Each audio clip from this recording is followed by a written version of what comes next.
मित्रांनो नमस्कार. मी शिवराज काटे तुमचं पुन्हा एकदा स्वागत करतो या व्हिडिओमध्ये. आजच्या व्हिडिओमध्ये आपण जाणून घेणार आहोत एक प्रमुख प्रश्न जो प्रत्येकाच्या मनामध्ये असतो की लोक व्यवसाय का करत नाहीत.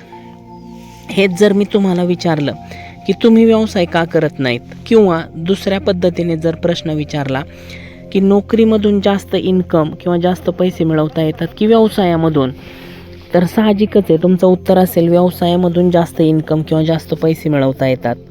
मग तुम्ही व्यवसाय का करत नाही, हा प्रश्न जर मी तुम्हाला विचारला तर तुमच्या मनामध्ये कदाचित 4-5 कारणे येतील, ज्याची उत्तरं आपण या व्हिडिओमध्ये शोधण्याचा प्रयत्न केलेला आहे. तर मित्रांनो, प्रत्येकाची इच्छा असते की स्वतःचा व्यवसाय असावा, मलाही व्यवसाय करायचा आहे, स्वप्न असतात, इच्छा असतात. परंतु इतकं सगळं असूनही, इच्छा असूनसुद्धा, स्वप्न असूनसुद्धा तुम्ही व्यवसाय का करत नाही किंवा लोक व्यवसाय का करत नाहीत, कारण त्यांच्या मनामध्ये अशी बरीचशी कारणं असतात ज्यांचे उत्तरं त्यांना मिळालेली नसतात किंवा त्या प्रश्नांची उत्तरे ते शोधण्याचा प्रयत्न करत नाहीत. तर पहिलं कारण जे आहे ज्याच्यामुळं लोक घाबरतात व्यवसाय चालू करायला, किंवा तुम्हीसुद्धा कदाचित एखादं कारण असू शकेल तुमचं यापैकी, पहिलं कारण आहे भीती, ज्याला आपण म्हणतो फिअर ऑफ फेल्युअर, म्हणजे अपयशाची भीती. जर मी एखादा व्यवसाय चालू केला आणि व्यवसायच नाही चालला तर फेल्युअरची भीती, अपयशाची भीती. आणि ही अपयशाची भीती व्यवसाय चालू करण्याच्या आधीच मनामध्ये असते, की ज्यामुळे मग बऱ्याचदा व्यवसाय चालू करायचा निर्णयसुद्धा घेतला जात नाही.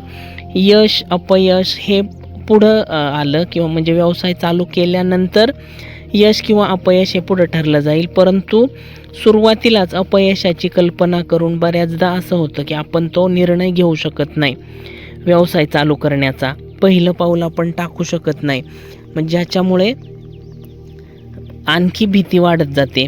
आणि कदाचित बऱ्याचदा असं सुद्धा होतं की व्यवसाय चालू केलेला आणि व्यवसायामध्ये अपयशी झालेली किंवा अपयश मिळालेली जे लोक असतात किंवा जे व्यक्ती असतात ते आपल्या आजूबाजूला असतील तर जास्त अवघड होऊन जातं आपल्याला निर्णय घ्यायला व्यवसाय करण्यासाठी. तर मित्रांनो, हे पहिलं कारण होतं फिअर ऑफ फेल्युअर, अपयशाची भीती. दुसरं जे मुख्य कारण आहे तर ते म्हणजे पैशाची चिंता किंवा लॅक ऑफ कॅपिटल, ज्याला आपण भांडवलाची कमतरतासुद्धा म्हणू शकतो. कुठलाही व्यवसाय चालू करायचा असेल, कोणताही अगदी छोट्यातल्या छोटा व्यवसाय जरी चालू करायचा असेल तरी त्यासाठी आवश्यक असणारे भांडवल आपल्याकडे उपलब्ध पाहिजे. आणि त्यामुळे बऱ्याचदा असं होतं की व्यवसाय चालू करताना आपण या मुद्द्याचासुद्धा विचार केला पाहिजे. परंतु आजकालच्या काळामध्ये असे अनेक व्यवसाय आहेत ज्याच्यामध्ये जास्त भांडवल लागत नाही, कमी भांडवलामध्ये सुद्धा चालू करता येणारे अतिशय चांगले व्यवसाय आहेत, ज्याच्यामधून उत्पन्नसुद्धा चांगलं येऊ शकतं. किंवा अगदी नो इन्व्हेस्टमेंट मॉडेलसुद्धा आहे, ज्याच्यामधून तुम्ही पाहू शकता ॲटलिस्ट काय काय उपलब्ध पर्याय आहेत ते. आणि सगळ्यात महत्त्वाचं म्हणजे धाडस आणि कृती करण्याची जर तुमची तयारी असेल तर तुम्ही शोधू शकता की असे कोणते व्यवसाय आहेत जे कमी भांडवलामध्ये, कमी गुंतवणुकीमध्ये सुरू करता येतील, किंवा अगदी नो इन्व्हेस्टमेंटमध्ये जरी असतील तरी ते चालू करता येतील. तिसरे जे मुख्य कारण आहे तर त्याच्यामध्ये वेळ नाही. म्हणजे सध्या जे काही आपण करत आहोत त्याच्यामधून नवीन काहीतरी करायला किंवा नवीन काही करता येईल का ही पॉसिबिलिटी चेक करायला, शक्यता पडताळायला सुद्धा वेळ नाही. आपण आपल्या कामामध्ये इतके मग्न झालेलो असतो की आत्ता वेळ नाही, हे सर्वात मोठं आपलं कारण ठरलेलं असतं.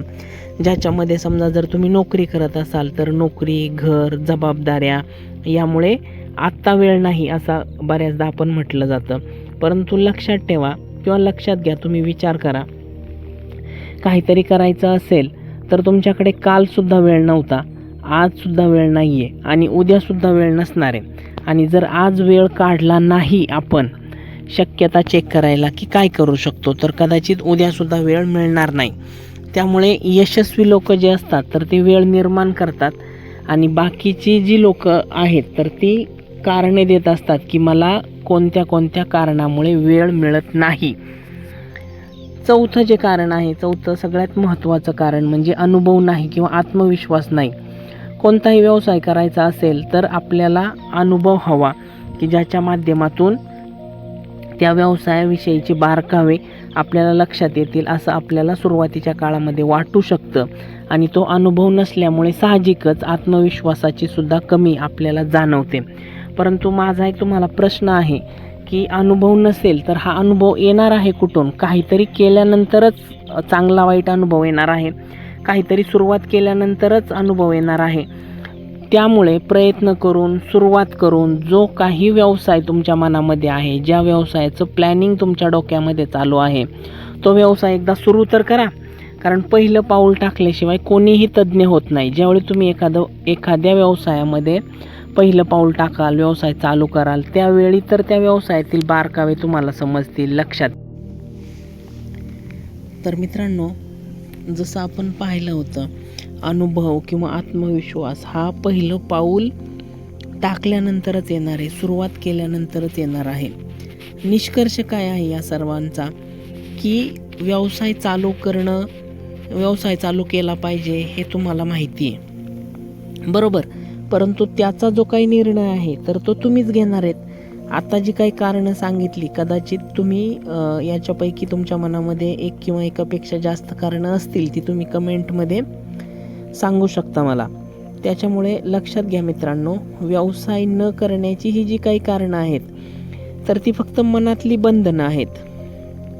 एकदा सुरुवात करा, पहिलं पाऊल टाका व्यवसायामध्ये, आणि व्यवसायामध्ये पहिलं पाऊल टाकल्यानंतर मग हळूहळू अनुभव येत जाईल, यश अपयश समजत जाईल, भीती जिंकाल तुम्ही, वेळ निर्माण कराल, अनुभव घ्याल, आणि ज्याच्या माध्यमातून जी काही तुमची स्वप्न आहेत तर ती व्यवसायाच्या माध्यमातून पूर्ण होतील मित्रांनो. तर या ठिकाणी मी ऑल द बेस्ट म्हणेल तुम्हाला निर्णय घेण्यासाठी. आणि तुम्हाला कोणत्या विषयावरती पुढचा व्हिडिओ हवा आहे हे जरी तुम्ही कमेंटमध्ये सांगितलं तरी चालेल. तुमच्या मनातील भीती काय आहे व्यवसाय न करण्याची ही सुद्धा कमेंटमध्ये पोस्ट करा.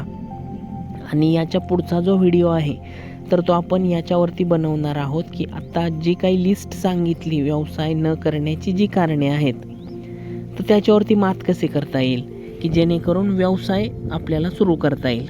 तर मित्रांनो, अधिकच्या माहितीकरता या चॅनलला नक्की सबस्क्राईब करा, हा व्हिडिओ लाईक करा, आणि आपल्या जवळच्या मित्रमंडळींसमवेत हा शेअर केला तर ते सुद्धा निर्णय घेऊ शकतील.